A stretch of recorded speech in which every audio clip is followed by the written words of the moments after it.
Hello and nice to see you again on VTV News. In the early 1950s, the most decisive period of the Resistance War against the French colonialists, 1,000 Vietnamese children were selected for study in Lushan and Guilin City, China. These former students yesterday had a meeting to celebrate the 50th founding anniversary of their school and recall the unforgettable memories. Established in 1953 by the Communist Party Central Committee and President Ho Chi Minh, the Vietnam Children's School was first located in Lushan, Jiangxi Province, and then moved to Guilin.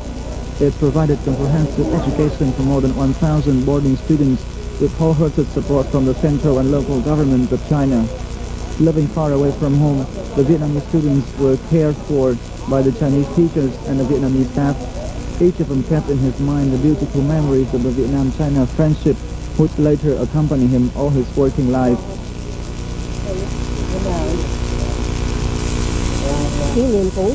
We never forget the memories about our teachers and friends. We have waited for a meeting like this for so long. Our teachers loved us so much that we often call them brothers and sisters. That love has been with us all of our life. For the first time, the Vietnam State President has signed a decision to present a friendship order to a foreign city, Guilin of China. The friendship order is another symbol of friendship between China and Vietnam. We want to invite the Vietnamese friends, especially the former students, to visit Guilin province. Statistics show that 90% of students of Guilin school graduated from university. Hundreds of them have become renowned scientists, businessmen and politicians holding key positions in the Vietnamese Communist Party and state. The first Boeing 777 under the ownership of Vietnam Airlines arrived at Nội Bài International Airport yesterday after technical checks in the United States. Earlier this year, Vietnam Airlines has already received and put into use two extended range Boeing 777. It is part of the development plan of Vietnam Airlines fleet in the coming year, Tyson reports. This Boeing 777 has a maximum loading capacity of 265,898 kilos with a total number of 306 seats. This is a modern, medium and extended range Boeing which will be used to improve the existing air service and develop new air routes for Vietnam Airlines. This Boeing 777 is equipped with modern entertainment facilities, electricity system for personal computers, fax and telephone services. I'm very proud to be able to fly from the US to Vietnam in a Boeing owned by Vietnam. It's more comfortable to travel in such a modern Boeing. Vietnamese pilots have proved to master the operation of this Boeing. They also feel proud to fly in a Boeing owned by Vietnam Airlines. This is a national pride. All the crew members are Vietnamese. We feel confident flying this Boeing 777.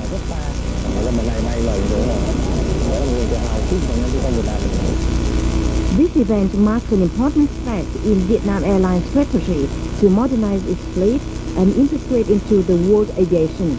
Under the plan, Vietnam Airlines will buy 3 more Boeings from now to 2005, of which the second one will arrive in Vietnam this September.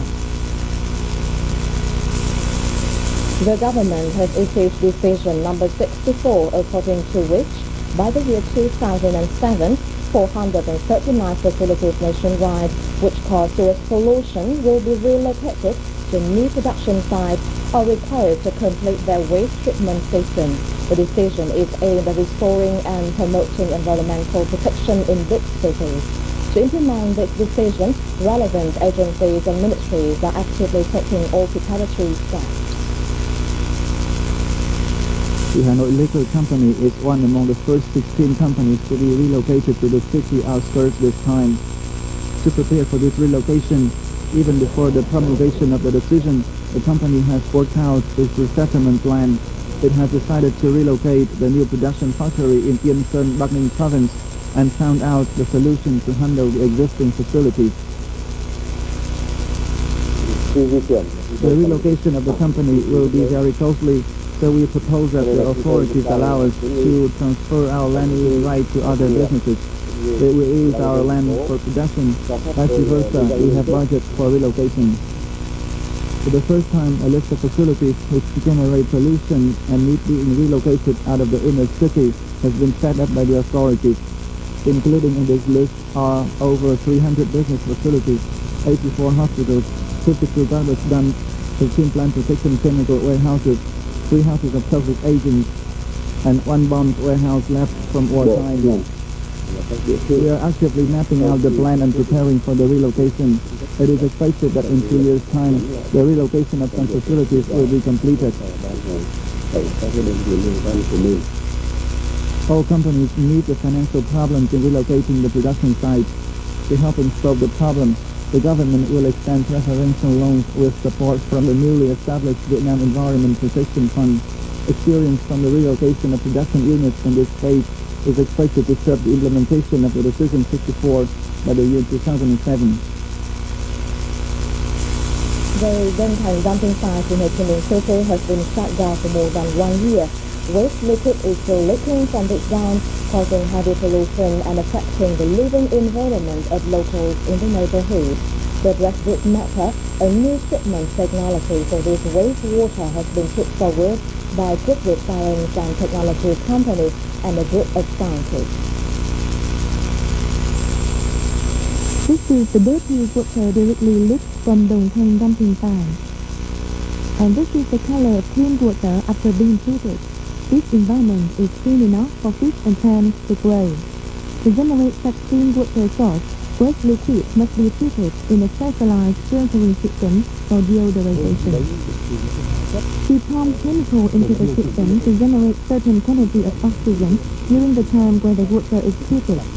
On that basis, we could eradicate the odor.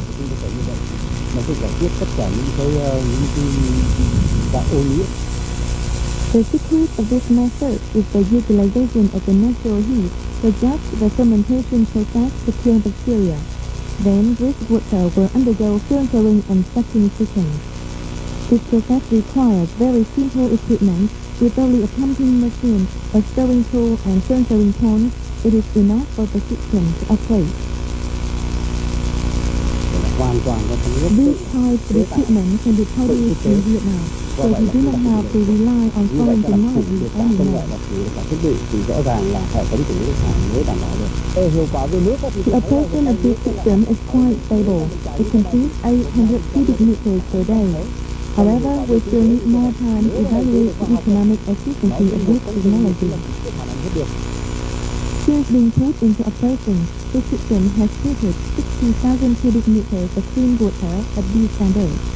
It is expected that the wastewater which still remains will be drastically handled in the coming years.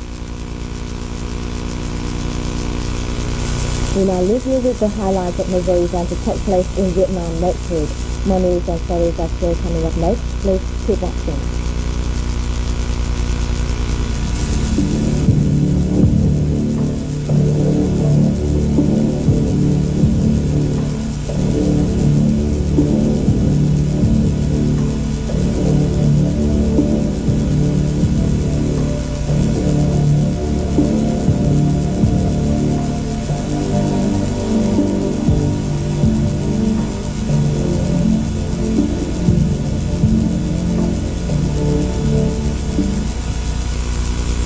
The Vietnam Golden Star Award has been set up recently with an aim to popularize Vietnamese commodity trademarks. However, with many prizes awarded, customers are confused over what prize is more believable. This logo will be pasted on products winning the Viet Golden Star Prize. The enterprise which produces the product is allowed to use it in 2 years. This prize will be awarded on an annual basis to all the Vietnamese businesses meeting the criteria. The Vietnam Golden Star Award is aimed at honoring Vietnamese commodities and help the businesses popularize its products. We have to work seriously to guarantee the reputation of this award. That's why many Vietnamese young businesses have applied to be awarded. Those businesses included Petro Vietnam and Vietnam Coal Corporation. Như là Petro Việt Nam, như là Tổng công ty than Việt Nam. Based on the initiative to build up Vietnamese trademark by the Trung Nguyên Coffee Company, the Golden Star Award program has changed the understanding of Vietnamese enterprises about trademarks. Businesses have been more professional in building up their trademarks. They invited consulting company to advise them on trademark building up strategy. The recent governmental decision on trademark registration has drawn response from the businesses.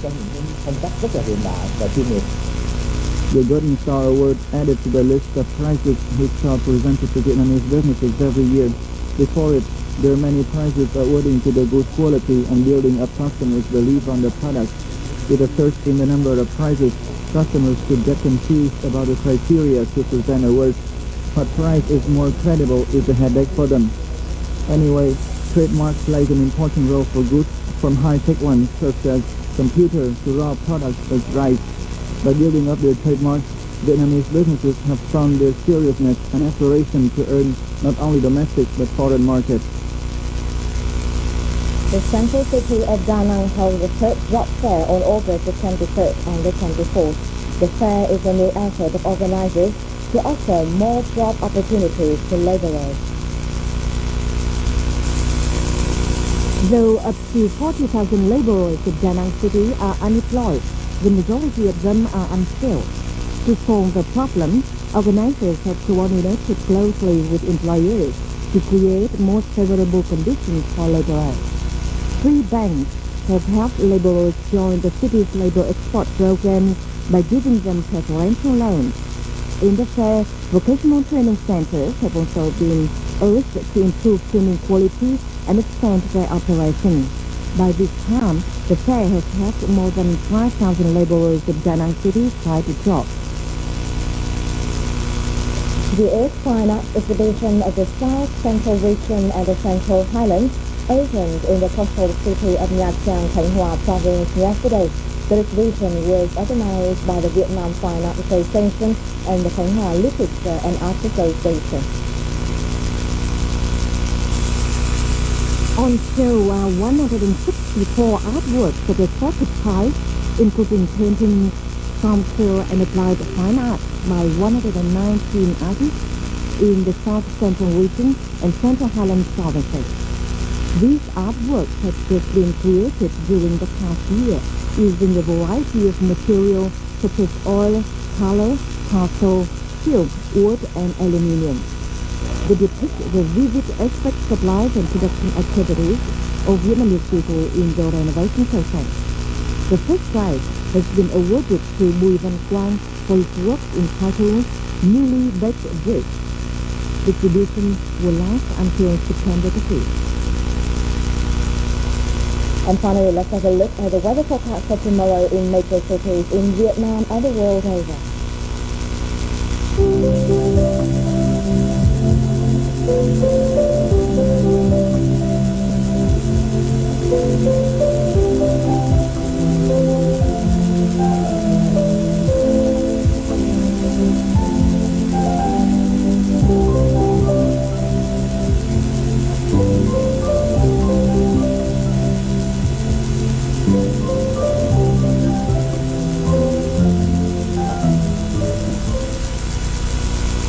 That's all we have for today. Thanks so much for watching and goodbye.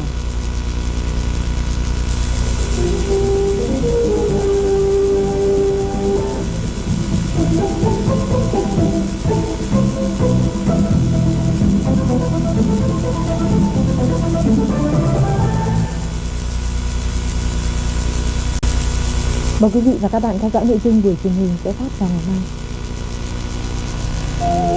0 giờ 5 phút khu vực 1, 8 giờ 5 phút khu vực 2 thời sự.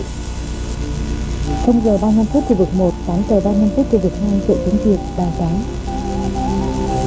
1 giờ 5 phút khu vực 1, 9 giờ 5 phút khu vực 2 tiếng em học hát, bài hát, đường về quê nội.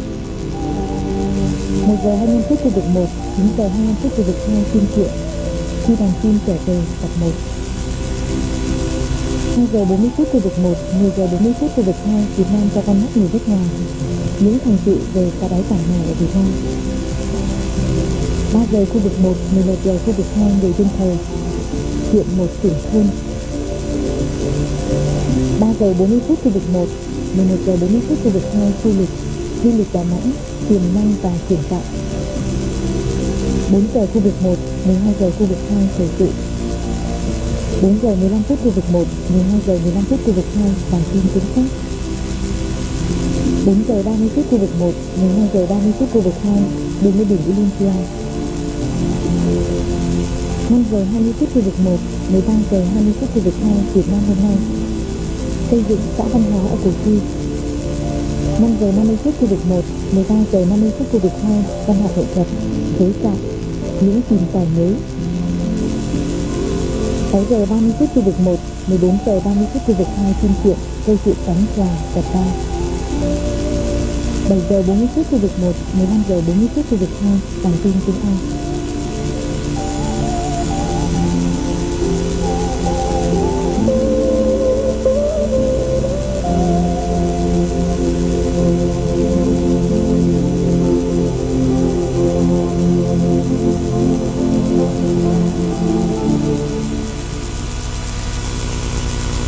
Buổi phát hình thường lệ của Đài Truyền hình Việt Nam hôm nay đến đây là hết. Cảm ơn quý vị và các bạn đã quan tâm theo dõi. Thân ái chào tạm biệt.